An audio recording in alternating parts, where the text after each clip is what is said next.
What's up, Woodmont Student Ministry? It is great to see you, although I'm looking at a camera and you're looking at me on a screen. I hope to see you guys on November 29th for our very last life group session of the semester. I'm going to give you one announcement right now on the front end. On December 13th, we're going to have a service event at the church. So if you've been a part of youth group for a couple of years, you might remember we used to do these YES shopping events at Walmart, and then we'd go have Christmas parties.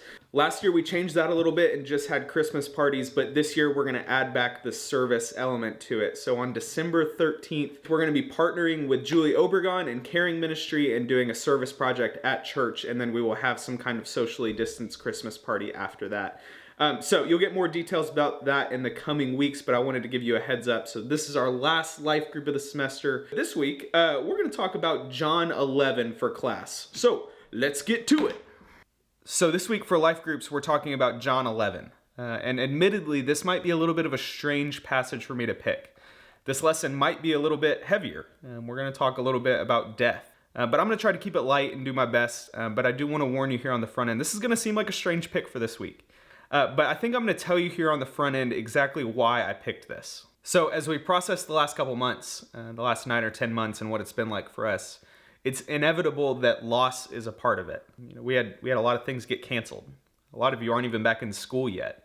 We've lost a lot of things. So my goal with this lesson is I want to try to help us answer the question of where is Jesus right now?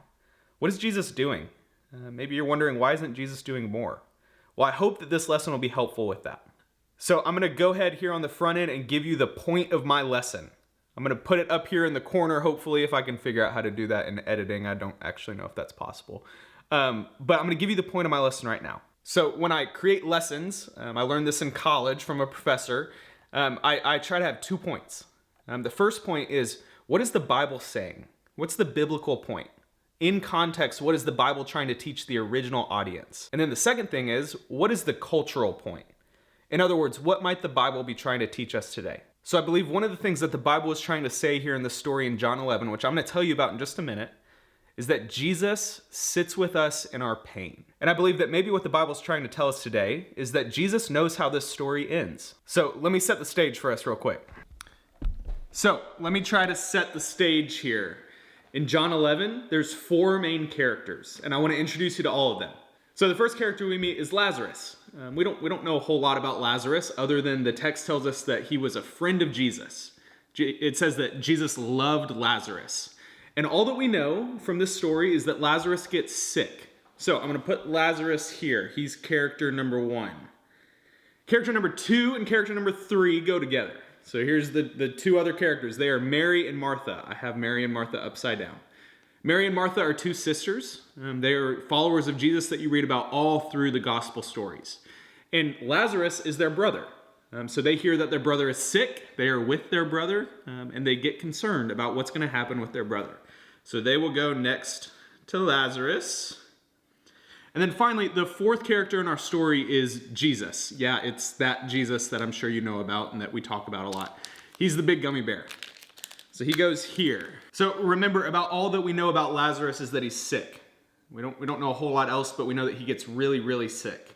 To the point where Mary and Martha need to send word to Jesus that Lazarus is sick. Now, Jesus isn't in the same town with them, so he can't just walk over to their house. So they send word to Jesus and basically say, Jesus, come help. Lazarus, your friend, the one that you love, he's really sick. So when Jesus hears that his friend Lazarus is sick, he tells this messenger to go back to Mary and Martha and say that this sickness will not end in death. Jesus makes a promise to Mary and Martha that no matter how bad this sickness gets, it's not going to end in death. But maybe a strange thing here that I want to point out is Jesus is in another town than Mary, Martha, and Lazarus. And when he hears that his friend is really sick, he doesn't turn and immediately go running to Lazarus. It says he waits a couple days. And in that meantime, while Jesus is waiting, the story tells us that Lazarus dies. Despite Jesus making this promise that this story doesn't end in death, Lazarus dies. So, quick recap here. Jesus makes this promise that Lazarus isn't going to die, and yet he dies. And so I want to think about this for a second from Mary and Martha's perspective. Their brother Lazarus has just died. Told you I'm going to try to keep it light using gummy bears.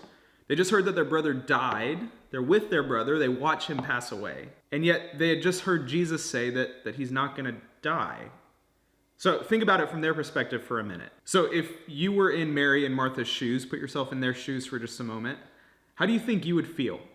Jesus had just told you that your brother wasn't going to die, but he dies. I imagine if I were in their shoes, I would feel betrayed. I think I'd probably feel angry. I think I'd feel sad, obviously. My brother had just died. I think I would probably be hurt that when Jesus heard that Lazarus was really sick, that he didn't come rushing to help. I'd probably be asking questions like, why did Jesus wait? We were sitting here hurting. We were sitting here experiencing loss, and he didn't rush to us. He didn't come as quickly as he could. And I don't think it's wrong for us to feel those things. If we were in their shoes, I don't think it'd be wrong for us to feel angry or hurt or betrayed. And as you start to think about your life and maybe start to connect some dots here, if this is how you're feeling with Jesus right now, if you were feeling like, Jesus, where are you? I'm hurt. I feel betrayed. I'm waiting for you to come and help our suffering. I think that's okay. I think it's okay to feel that. Those are real pains and real emotions that you might be feeling. And it seems like that is essentially how Mary and Martha feel. When Jesus does finally show up a couple days later, they run up to Jesus and they say, essentially, Jesus, where were you? We've been waiting for you. While we were waiting for you, Lazarus died. If you had come right away, this situation would have ended differently. Where were you?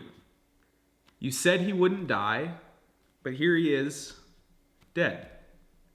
So I think if you're feeling that way right now, I think that's okay. I think Mary and Martha show us that it's okay to ask Jesus those questions. But I think it's important that as we're asking Jesus these questions, and as Mary and Martha are asking these questions, I think we need to keep in mind that Jesus, he knows how the story ends.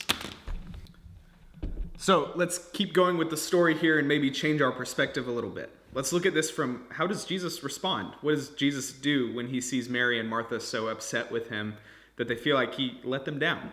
Well, when Mary and Martha run up to Jesus and ask this question of, where were you? Lazarus died while we waited for you. Jesus responds in a different way than I maybe expect him to. I kind of expect Jesus to correct Mary and Martha for not trusting in him. But that's not what he does. Scripture tells us that Jesus looks at them and he looks at their pain and he goes and he sits with them and he weeps. John 11:35 is the shortest verse in the Bible, and it simply says, Jesus wept. Jesus looks at them, sees that they're hurting and they're suffering, and he weeps with them. Remember, Jesus knows how this story ends. He's already told them this story doesn't end in death. But he sits there and he weeps. He enters into their pain and he sits next to them and cries with them. Jesus will keep his promises. He is faithful to his promises, but he also sits here and weeps with us. He doesn't try to minimize our pain and say, you need to stop feeling this. Things are going to be okay. No, instead, it seems like he kind of does the opposite. He kind of sits with us and goes, yeah, this pain that you're feeling, this loss that you're feeling for whatever reason, that's real. I'm sorry. Let me weep with you. Let me cry with you. Let me feel this pain with you. Because while Jesus will keep his promises, he also sits with us in our weeping. So let me start to wrap up here. I think it's important to say that this story has a happy ending. Remember, the thing that I think this story might be trying to teach us is that Jesus knows how our story ends. Jesus has a plan.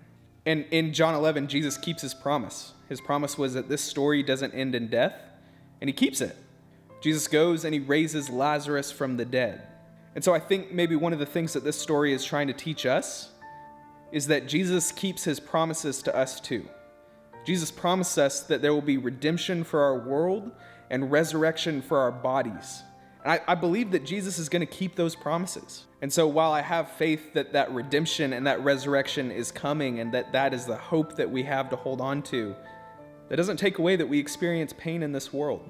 And one of the things that I think this story was trying to teach its original audience and might be trying to teach us as well is that while we're waiting for that redemption and that resurrection that Jesus promises us, Jesus is sitting right next to us, weeping with us.